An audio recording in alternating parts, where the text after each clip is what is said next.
Hello दोस्तों, ये जो नोटिस देख रहे हो वो है एसएससी का। एसएससी ने अभी एक दो दिन पहले यानी 13 अप्रैल को एक नोटिस पब्लिश किया था अपनी वेबसाइट पर। उसमें दिखाया गया है कि ये एडवर्टाइजमेंट है फेज़ 14 का। मतलब हर साल एक फेज़ के हिसाब से वैकेंसी एसएससी के अंदर आती है। पिछले साल फेज़ 13 आया था, अब की बार 14 आया है, अगले साल 15 आएगा, ऐसे हर साल चलते रहते हैं। इसके एग्ज़ाम प्रोसेस यानी एप्लीकेशन फॉर्म स्टार्ट हो जाएंगे एग्ज़ाम स्टार्ट हो चुके हैं। फॉर्म एग्ज़ाम 13 अप्रैल से और ये रहेगा 4 मई तक रहेगा। और कंप्यूटर बेस्ड एग्ज़ाम हो जाएगा भाई जून 2026 टेंटेटिव है, लेकिन ये जून में ही होगा क्योंकि उसको आगे सीजीएल भी लेना है, जुलाई में सीजीएल लेगा। तो इसका नोटिस में हम देखते हैं भाई, हर बार के जैसे ही सेम इस बार भी ऐसा ही नोटिस आया है, लेकिन इस बार कुछ बदलाव किए गए हैं, वो हम देखते हैं क्या बदलाव किए गए हैं। नोटिस को स्क्रॉलिंग करते जाते हैं भाई। अब की बार देखो, ये स्कीम ऑफ एग्जामिनेशन हर साल, मतलब जो कोई भी एसएससी एग्ज़ाम होता है उसका जो प्री होता है उसमें 100 क्वेश्चन आते हैं। तो 100 में से 4 पार्ट में डिवाइडेड होता है sectional wise: general intelligence, general awareness, quantum aptitude, quantitative aptitude, English language. ऐसे करके भाई ये 25-25 क्वेश्चन आते हैं। 50-50 नंबर के 200 नंबर का पेपर होता है, 100 क्वेश्चन रहते हैं। लेकिन हर बार क्या था कि 1 घंटे यानी 60 मिनट में आपको ये 100 क्वेश्चंस करने हैं।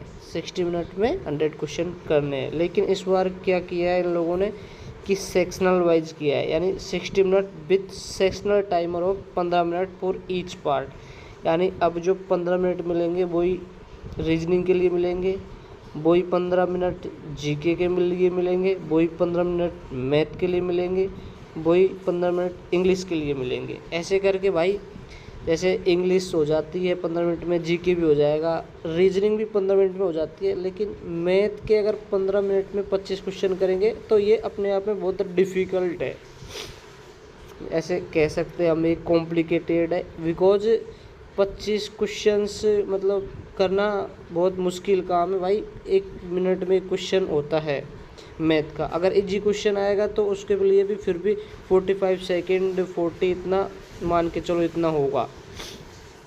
लेकिन ये बहुत कम टाइम है, 15 मिनट में।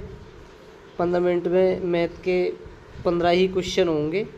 तो अभी देखते हैं कैसा आएगा। लेकिन इन्होंने एक अच्छी चीज़ इधर लिखी हुई है, मैंने उसको पढ़ा है। तो देखो इसका सिलेबस वगैरह दिया हुआ है यहाँ पे। ये जो लाइन लिखा है इसमें लिखा हुआ है, the question in part A, part B and part D will be level commensurate with essential qualification. यानी जो part A B and D, यानी A B and D part है, इधर देखते हैं A B and D part, A B and D यानी math को छोड़ के तीनों जो पार्ट है वो will be level commensurate with essential qualification. यानी जिस लेवल की एग्ज़ाम होगी उसी लेवल का आएगा ये तीनों। But where as the question in part C will be of 10th standard. यानी सी पार्ट में आएगा मैथमेटिक्स। मैथ का जो लेवल रहेगा वो 10th के लेवल का रहेगा, चाहे वो एग्ज़ाम ग्रेजुएशन लेवल का ले या 12th लेवल का ले या 10th लेवल का ले।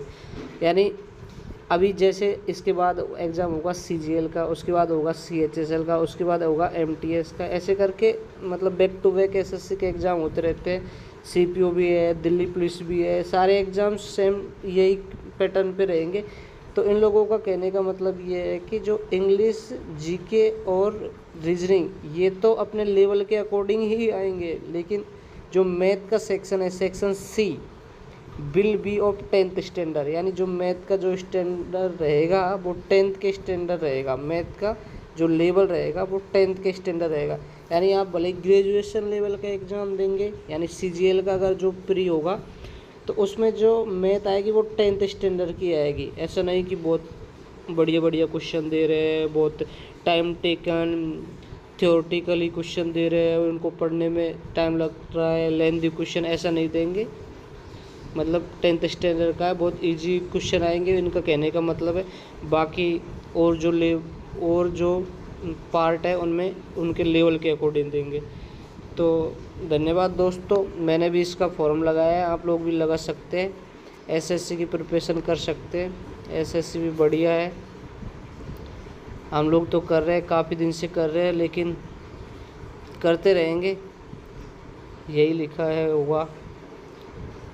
ठीक है दोस्तों, धन्यवाद। इसका फॉर्म फिलअप कर सकते हैं। मैंने सर्वेयर के लिए लगाया है invest department of architecture survey of India वाले फॉर्म में मैंने सर्वेयर का फॉर्म लगाया है। इसमें अलग अलग पोस्ट के लिए आप लोग भी देख कर सकते हैं। देखो मैंने जिसका फॉर्म लगाया है मैं आपको बताता हूँ, सर्वेयर का लगाया है, एक बार सर्च ही कर लेता हूँ।